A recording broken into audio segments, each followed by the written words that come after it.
Well, I couldn't be more honored to be able to share this time with you, Kari Niblack. Kari is the CEO. She's the head cheese here at ACS Benefit Services and the TPA. Kari, I know you know I describe myself as an educated novice. And I don't mean that to talk badly about myself at all. Just I've been in this space for a long time as a nurse. And, I really thought that I had a pretty good grasp of how complex the finance and business of healthcare was until I came to this side of the fence, ergo the educated novice. And so it's interesting. And I know you and I have had conversations as well. And sorry, I just ate lunch.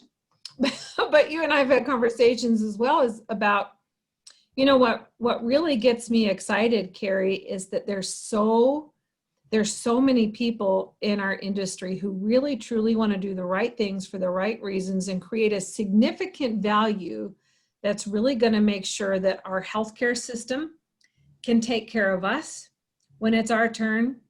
And not only our healthcare system, but when you think about it, and of course, my wheelhouse up here always goes to dialysis, right?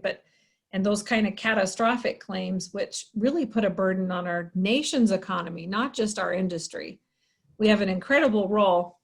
And what I'm learning as I talk to so many different players in the industry, I have found that there are a lot of folks actually in our space who I would describe as Mavericks. You and your team at ACS being one of them. And I know we've had conversations where, to me, a Maverick is somebody who's not afraid to push boundaries and think outside the box to really create a customized approach that's going to lead to a benefit for the greatest good for the greatest number of people. And interestingly, I thought I understood the role at TPA. You guys just pay claims, right? Yeah, no. That's one of 85 things that we do on a daily basis. So my understanding and respect for the role of a TPA, and especially when you look at the key players, you got a broker, you got a provider, you got a TPA, you guys, and especially for the TPA, when I thought of that role, I think about qualities that a Maverick exudes are, having to do with that sense of integrity and transparency that leads us to trust. So a Maverick, especially, for what you guys do, you guys have high trust, not just among your customers and your clients, but in the industry. And I think what I'm learning is that for you in particular and your team, that role of advocacy that you have, that impeccable accuracy, but also coupled with that advocacy role, I don't think you guys get credit enough for that huge responsibility you have to really advocate for all your clients, but especially to keep that member in the center. So I thought I'd just put those buzzwords and that's what I see in you and your team. And I was wondering if you can share a little bit about, particularly for the role of a TPA, but how those Maverick values, trust and advocacy, how do those come to play on a day-to-day basis for you guys? Absolutely. Well, first of all, thank you for having me. It's a pleasure to spend some time with you today. And Kimberly, you're absolutely right. Everything we do every day, all day is about trust and advocacy. And devil is in the details. So if we start about trust, what I tell my team every day, all day is that we are stewards of our clients' money. And we take that responsibility very, very seriously. So from consulting recommendations to the accuracy and the finite detail with which we process claims and all that goes into that, from the million software edits to our authority levels and review and all of the safeguards we have in place for our clients, all of these things go to the protection and advocacy for our clients that make us stewards of their plan. The other thing that we do all day, every day is customize. And you're right, I don't think that TPAs get enough credit for that. So we are in essence a quarterback, and then we customize for each client. So by quarterback, I mean that we have to maintain relationships with the consultant that referred the business to us, and work in tandem with them, hand in hand, day in, day out, to take good care of our mutual client. Additionally, we work directly with clients, obviously, in taking care of all of their lines of administration that we handle. So it is very participant centric, at least that's our approach at ACS, and very hands-on, and the devil is always in the details. And so we do advocate for them on a daily basis. You have to prepare for that. You have to know how to take the data that you're seeing for that particular client, and it tells a story. And when I'm teaching people, I use that analogy of monthly reporting, quarterly reporting tells a story. So it behooves us, and we are tasked with taking that minute detail from the data analytics and then using that to consult with the client to make recommendations, from everything from their plan design to innovative products. Our approach at ACS is that a health insurance plan is tailor-made for you because it's made by you. And it's something I take very seriously, and we don't ever approach a client the same as another client. We customize and individualize our solutions for them. And I don't even start with the solution. I start with the client and the discussion about what are your long-term, short-term business goals? What are your pain points? I'm very well known for coming into a first meeting, not with a sales presentation, but with the thirst for knowledge. Yeah. You're a physician. I am. Actually, I've never thought about that, but you are exactly right. That's actually a great point.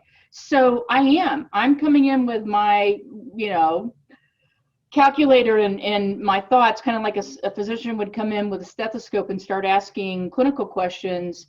I think to do this job right and consistently for me over 30 years is, before we even get to products, I want to know that client, because that will make me able to advocate that much more stronger for them when they're having a bad year, or when someone has just been diagnosed with cancer and they need our help, or when someone is severely burned. People rely on us when someone is ill, or someone's had an accident, or when they are facing huge unexpected cost. Significant life event. Yeah, significant life events. And we take that very seriously. I had a CEO that I worked for many, many years ago. I was in my early 30s. It's been a long time ago, early 30s, who said to me before I was going into a client presentation, "You're going into this presentation with a family-owned company of thousands of lives." They were nationwide, and you'll be sitting with the two brothers that are the CEO and COO. Their CFO will be at the table, and their head of HR will be at the table. They had a union, they had multiple plans, and their spend, as most clients, was their biggest expense outside of payroll. And the responsibility that comes with that is so high. And really what we're saying there is that those folks who were brilliant and had run that business so successfully for years, at that table, they are relying on me to make consulting recommendations for what is their biggest cost, and will affect their retention, will affect employee morale and perception about their benefits. It is a weighty responsibility. And a lot of times you have to take it that seriously. I mean, you have to really prepare. You have to know the plan inside and out. You have to know what solutions you're going to talk about and how they benefit and match up with the employer's benefit, or their business goals, short-term, long-term. You have to know if there is collective bargaining involved. You have to know who the players are and the audiences are, and can everybody win. So really, in summary there, to your excellent intro, advocacy, attention to detail, accuracy. Because also, while we do 85 things a day, and it's not just paying claims, it's a side thing. And I'm not making that less important. What I mean is it's a side thing in the deck of cards. We also have to do that with 100% accuracy. It has to be timely payment. It affects provider cash flow. It affects participant cash flow, client cash flow. So there are But you many, really many. can't do any of those chores until you've done that upfront assessment and diagnosis, if you will, to use my house language. And it's interesting because as I'm listening to you, I'm thinking you're aligning incentives as well, which is a tune that I hear from all Mavericks as well, about that, just that cognizance about who's sitting at the table. How do I make sure everybody's needs are met? Exactly, because sometimes those conflict. So sometimes in this particular meeting, I'm thinking about what the CEO wanted, the CFO did not want because it was more expensive. And that happens all the time. And so our job as the TPA and as a consultant, in partnership with all of those different audiences we've talked about, is to come up with the perfect solution and explain how that's going to control cost, explain how that is stratifying risk, explain how we will do this seamlessly with 3-day turnaround at 100% accuracy, which is what we do, by the way. So yeah, it's a heady responsibility, and we should approach it as such. And so I do this visual for new employees where I come in, and I can actually do this for you because you can see on camera, where we say, you know, if this is what is considered a normal TPA box, right? This is what I do, and this is us at ACS. Right, there is no box. There is no box. There is no box. And I've done that in front of clients, and they appreciate it. That, going back to that meeting that I was talking about at the very beginning, I came in with a cup of coffee and a pen and a notepad because that meeting wasn't about me. It was about the family-owned business and what I could do to help them. That's awesome. It's not about me. That reminds me, I've shared it so many times. Everybody's probably sick of it, but it reminds me of that scene in Little Big Man. You remember that movie, right? With the circle around him. Where's the center of the universe? So really, for you to carry out your role, you look around that table and there's lots of centers of the universe around your table that you have to take into consideration as you craft a really, if you look at it, it's a really complex plan that you put together. Yeah, we are educating, and I know that you know this about my background. I taught, I was a chief HR officer. That background has proved very beneficial as I've led TPAs, and certainly, you know, as the CEO of our company. There's a teaching element to everything we do. There's a consulting element to everything we do. No gamemanship, right? This is the business need. This is the as we like to say here, the plethora of options that we have available, cutting edge, innovative, that can address that business need. Here are the different price points, because some clients want a Chevy, right? Some clients want a Cadillac, and they may change their mind year over year, depending on what's going on. And it behooves us at ACS to know those cars inside out, and how they will, you know, translate to the product, how that will meet that client's needs, and then continue to tell that story. Well, that in itself, I think, is a daunting task, because there are so many solutions out there and there are so many different needs, and it really demands a customized approach to really serve clients well. It really demands that, and there's just so many things that play out. You know, I tell you, between your role and I imagine, because there's, if you don't mind, there's also some roles there that overlap between a TPA and a broker. And I can see sometimes where that relationship is beneficial, necessary, but sometimes could probably lend itself to be a little tenuous, which again, you're looking at aligning incentives and that role of really that trust and transparency and advocacy, not just for the client, but for your partners that you're working with. That's got to be difficult. It is. I mean, we are lucky in that we are surrounded by a number of fantastic consultants in this business that feel the same way that we do at ACS and the way that you do at SCM. Obviously, in that we are doing all of this very heartfelt and for the right reasons. Those are long-standing relationships that I have in the industry that mean a great deal to me. I admire the work that we do together day in, day out, and I wouldn't have that any other way, right? Those folks are fantastic people. They are leaders in the industry. And what I also like about that is that we are peers. So with whatever that relationship is, we'll say another TPA, or when I was running a brokerage firm, other brokers. The one thing also that I like so much about our industry is that we can compete head on, day in, day out on a case, and then you may call me if you were one of those folks as a peer that I compete against and say, hey, let me bounce something off of you. And we do that all the time, all day, every day, and I don't think that gets enough credit. Absolutely.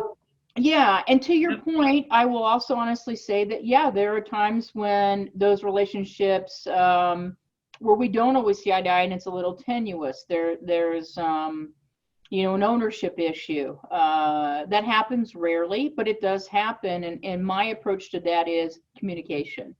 Let's have a cup of coffee. Let's talk through this. Tell me what you're trying to achieve. Here's what we're trying to achieve. Let's find middle ground. And keeping that client, that mutual client in the center is so important, because really that's from all of those players at the table swimming in their lanes collectively and synergistically, then the person in the center, which really truly is you and me. Exactly. Right? Yep. Then that person in the middle gets taken care of, and we create that sustainability in our industry. Exactly.